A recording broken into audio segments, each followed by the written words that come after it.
Hello friends, हमने कल जो सेगमेंट प्रारंभ किया था आरकेएनपी क्लासेस में, जिसमें हम आपको 1000 प्रश्न जो अति महत्वपूर्ण हैं और आप मान के चलिए इनमें से 50-60 प्रश्न आपको आगामी पीसीएस 2023 की परीक्षा में मिल ही जाएंगे, या इनके जो टॉपिक्स हैं उनसे जुड़े हुए क्वेश्चंस मिल जाएंगे। वो आपको हम सॉल्व कराएंगे। कल हमने 1 से 10 तक प्रश्न सॉल्व कराए थे, आज हम उसके आगे बढ़ेंगे। और आप इस चैनल को सब्सक्राइब कर सकते हैं, हमारे टेलीग्राम चैनल से भी जुड़ सकते हैं। जो हमारा 11वां क्वेश्चन है, सबसे पहले हम उसको सॉल्व करते हैं। वो है केबुल लामजाओ राष्ट्रीय उद्यान के बारे में कि यह किस झील के में अवस्थित है।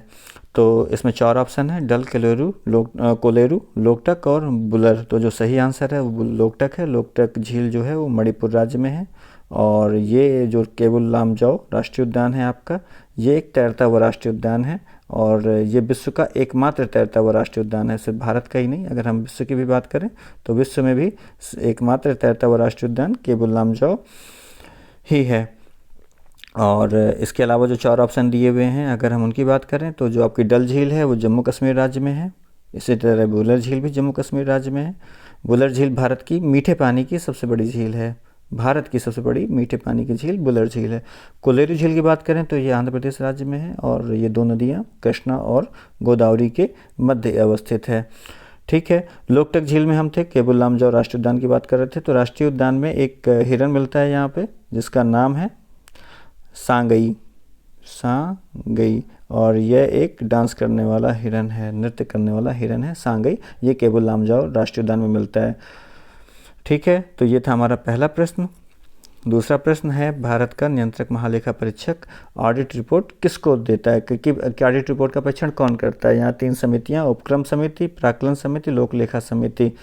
सबसे पहले हम अगर देखें तो सीएजी यानी नियंत्रक महालेखा परीक्षक, ये हमारा एक पद है, संवैधानिक पद है। संविधान के अनुच्छेद 148 से 151 तक इसका वर्णन है।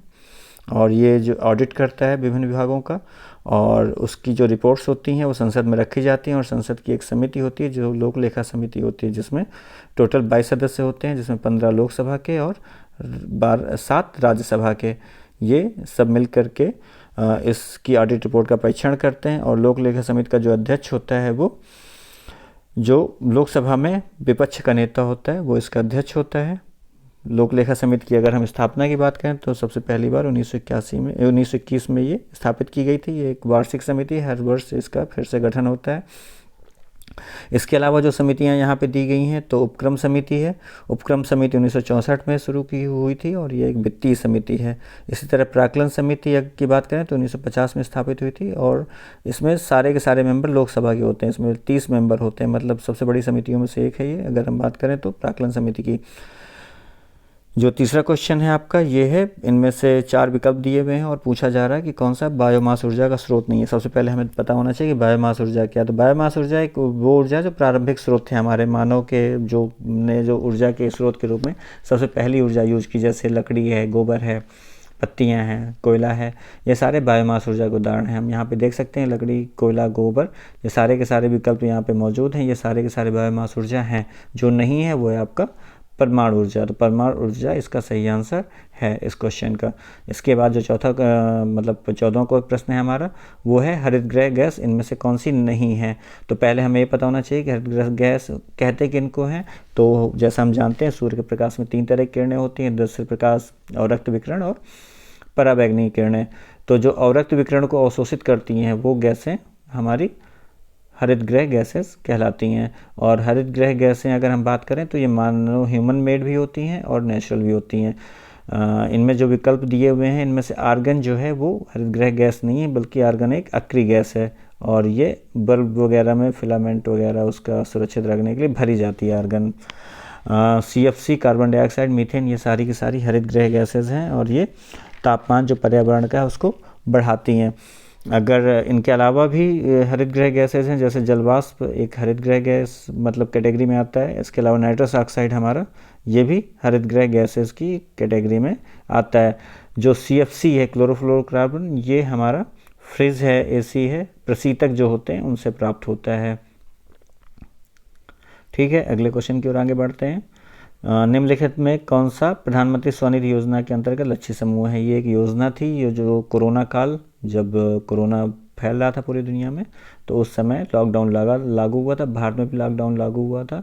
और लॉकडाउन के कारण बहुत सारे जो छोटे स्ट्रीट वेंडर्स हैं, फुटपाथ विक्रेता, वो बेरोज़गार हो गए थे। तो उनको फिर से आत्मनिर्भर बनाने के लिए आत्मनिर्भर भारत की योजना के अंतर्गत एक स्कीम चालू हुई थी 1 जून 2020 को। और इसके अंतर्गत जो छोटे स्ट्रीट वेंडर्स हैं, रेहड़ी में, फुटपाथ में भी जो विक्रेता होते हैं, उनको 10,000 रुपये की आर्थिक सहायता बैंकों के माध्यम से, मतलब लोन दिया जाना था उनको। और प्रधानमंत्री स्वनिधि योजना फुटपाथ विक्रेताओं के लिए थी। इसमें 3 और विकल्प हैं, सीमांत किसान, भूमिहीन किसान और डेयरी किसान। तो सीमांत किसान और भूमिहीन किसान में क्या अंतर होता है? सीमांत किसान वैसे किसान होते हैं जिनके पास जो जोत होती है ज़मीन की वो 1 हेक्टेयर से कम होती है। तो वो सीमांत किसान 1 हेक्टेयर से, एक्चुअली 1 हेक्टेयर से कम नहीं, 1 हेक्टेयर से 2 हेक्टेयर के बीच में जिनकी होती है वो सीमांत किसान होते हैं। 1 हेक्टेयर से कम लघु किसान और 2 हेक्टेयर के ऊपर वो फिर बड़े किसान होते हैं। इसी तरह भूमिहीन कृषि श्रमिक वो कृषि श्रमिक होते हैं जिनके पास कोई भी कृषि भूमि नहीं होती है। डेयरी किसान मतलब जो डेयरी से जुड़े हुए किसान हैं, गौपालन, दुग्ध पालन, इनसे जुड़े हुए। 16वां प्रश्न हमारा है वो है गंगा एक्शन प्लान परियोजना और इसका मुख्य उद्देश्य क्या है? तो जो चौथा ऑप्शन इसमें है उपयुक्त में से कोई नहीं, बाकी 3 ऑप्शन दिए हुए हैं यहाँ पे। नदी के जल को केवल सिंचाई के उद्देश्य में लाना, प्रयोग में लाना, गंगा नदी पर केवल नए बांध बनाना, इसके जल को केवल प्रदूषण रहित करना। एक्चुअली यहाँ पे जो कन्फ्यूजिंग वर्ड है वो केवल है, क्योंकि केवल 3 बार यूज़ हो रहा है तीनों आंसर्स में, लेकिन आपको कन्फ्यूज़ नहीं होना है। इसका जो सही उत्तर है वो प्रदूषण रहित करना है इसका गंगा एक्शन प्लान का। गंगा एक्शन प्लान जो भारत की पहला कोई नदी एक्शन प्लान था और इसको जो प्रारंभ किया गया था वो पर्यावरण और वन मंत्रालय द्वारा प्रारंभ किया गया था। इसमें ऑलरेडी क्वेश्चन में खोली गई है, सन 1985 में है, पर्यावरण और वन मंत्रालय के द्वारा है। और गंगा नदी का जो जल है उसकी गुणवत्ता में सुधार करना था, और गुणवत्ता को सुधार करने के अतिरिक्त इसके में जो विषाक्त और रासायनिक कचरा है उसको उसमें जाने से रोकना था, गंगा नदी में जाने से रोकना था। और ये पहली नदी कार्य योजना थी। ठीक है, तो ये सारे मतलब जानकारी है गंगा एक्शन प्लान को लेकर के। और इसका जो सही उत्तर है वो हमने पहले ही आपको बता दिया है, ये केवल प्रदूषण रहित करना था गंगा एक्शन प्लान का उद्देश्य इनमें से दिए गए विकल्पों में। इसके बाद 17वां क्वेश्चन है जो है सत्यशोधक समाज के बारे में। सत्यशोधक समाज के संस्थापक कौन थे?